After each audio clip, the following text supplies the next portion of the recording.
정의당 대표 이정미입니다. 이제 이틀 뒤에는 새로운 대표가 선출될 예정이고 제 임기는 마무리됩니다. 지난 2년 동안 지켜봐 주신 국민 여러분과 각별히 저를 아끼고 응원해 주신 기자 여러분, 그리고 사랑하는 당원들께 마지막 인사를 드리고자 이 자리를 마련했습니다. 지난 2년을 회고해보면 언제나 그렇듯이 많은 일들이 있었습니다. 나눠드린 정의당 사기 활동 기록에도 나와있지만 공동 원내교섭단체 구성으로 국회 특수활동비를 폐지하고 진보정당 역사상 첫 상임위원장을 배출했던 일, 그리고 지방선거에서 10% 가까운 득표를 하면서 11개 지역의 광역의원을 배출했던 일, 그리고 그 후 정당 지지율을 2자리 훌쩍 넘겼던 일들, 그리고 선거제도 개혁을 위해서 단식 농성을 시작으로 패스트트랙을 결국 성사시켰던 일, 각 정당의 모든 당대표들이 총력을 다했던 창원 성산 재보궐선거를 정의당의 승리로 이끌었던 일, 그 길목마다 당원들의 피땀 어린 노력과 국민들의 성원으로 정의당을 차곡차곡 성장시켜 왔습니다. 진심으로 감사합니다. 이런 가운데 저는 변화된 정의당의 내부를 들여다보게 됩니다. 그 중에서 가장 의미 있게 평가할 것이 있습니다.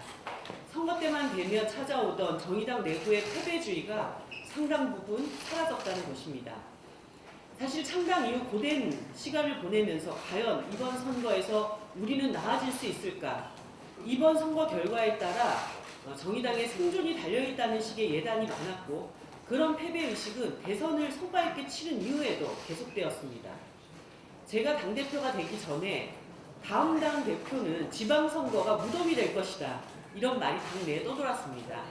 그리고 제게는 굳이 그 짐을 져야 할 필요가 없지 않느냐, 이런 조언도 있었습니다. 그러나 도전을 피하지 않았던 우리에게 이제 패배주의는 더 이상 정의당의 고민이 아니게 되었습니다.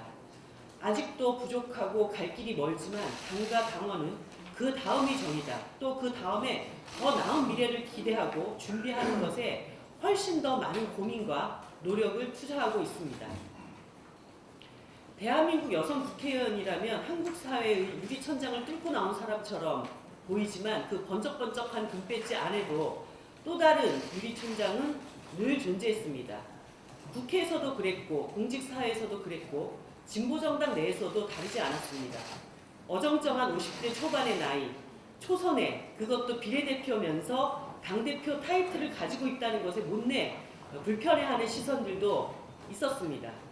또한 여성은 쌩언니가 되지 않으면 여성 국회의원일 뿐 그냥 국회의원이 아니라는 현실과 마주해야 했습니다. 그러나 저는 우리 정치 안의 편견과 정면 대결을 택했습니다. 이후 정치를 도전하는 수많은 후배들에게 난관은 겪을 수는 있지만 깰 수 없는 일은 아니라는 것을 보여주고 싶었습니다. 그리고 꼬박 2년 그 도전을 저는 단 하루도 멈추지 않았습니다. 정치의 결과는 국민들에게 평가받는 것이지만 저는 앞으로 기회가 있을 때마다 지난 2년의 경험을 밑거름 삼아 청년 정치인들을 돕고 그들과 함께할 생각입니다. 권영길, 강기갑으로 대표되는 진보정치가 있었습니다. 그 이후 오랫동안 지금도 노회찬, 심상정으로 대표되는 한국 사회 진보정치가 있습니다. 그러던 와중에 노회찬 대표가 황망히 우리 곁을 떠났습니다. 노회찬이 없었으면 이 심상정도 없었다고 울먹이던 심상정 의원의 조사를 들으며 늘 강한 것처럼 보였지만 이제 나밖에 없다는 외로움과 서러움, 두려움이 그에게는 왜 없었겠는가 생각했습니다. 저는 아직 가야 할 길이 먼 정치인입니다. 어쩌면 호련히 사라져갈 수밖에 없었던 진보정당의 비례의원들과 아직까지는 같은 처지일 뿐입니다. 그럼에도 이렇게 말하고 싶습니다. 심상정 곁에 이제 노회찬은 없지만 그의 뒤에 이정미도 있고 이정미보다 더 훌륭하게 칼을 다듬어온 저력 있는 당의 인재들이 든든히 버티고 있다는 것을, 5만 당원을 믿고 든든히 앞으로 걸어가라고. 제 임기 동안 저의 가장 든든한 선배 정치인이었고 대한민국 사회가 가장 절실히 필요로 했던 정치인 노회찬 대표님이 우리 곁을 떠났습니다. 감당할 수 없는 일을 마주하고 솔직히 많이 힘들고 외로웠습니다. 회의장을 들어서는 일도, 사진을 보는 일도, 당의 기쁨과 승리 앞에서 그를 지켜주지 못한 죄책감이 제 마음을 짓눌렀습니다. 그러나 저는 물론 정의당의 모든 당원들은 노회찬이 남겨준 6411번 정신, 그 정신 그대로를 안고 앞으로의 길을 걸어갈 것입니다. 내년 총선을 지나 정의당이 열살을 맞이하는 2022년 지방선거와 대선에서 당은 당당히 앞으로 나아가라던 그 말씀 위에 당을 우뚝 세울 것입니다.